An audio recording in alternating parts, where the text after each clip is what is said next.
బాబోయ్ ఈ చట్నీ ఎలా చేశారండి అని బోలెడన్ని కామెంట్స్ అండి. అని నేను చెప్పను కానీ కనీసం 10 మెంబర్స్ అయినా కామెంట్ చేశారండి. అది కూడా వాట్సాప్లో కామెంట్ చేస్తే మాకు ఎందుకమ్మా అంటారేమో. ఆగండి చెప్తాను. ఒకరోజు morning my breakfast idli with my favourite పల్లీ చట్నీ అని స్టేటస్ పెట్టుకున్నా అండి. ఆ స్టేటస్ని మా ఫ్రెండ్స్ ఒక 10 మెంబర్స్ అయినా కామెంట్ చేశారు. ఈ చట్నీ ఎలా చేసావు, ఏంటి సింపుల్గా చెప్పేవా అని.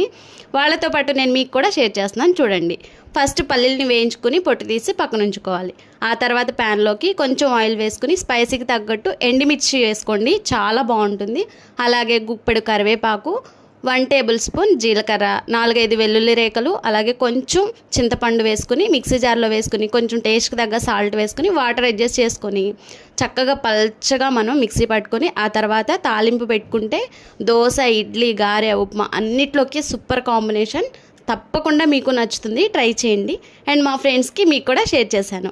వీడియో నచ్చిందా అయితే లైక్ చేసి సబ్స్క్రైబ్ చేసుకుని ఫాలో అవ్వండి. మరి బాయ్ ఫ్రెండ్స్.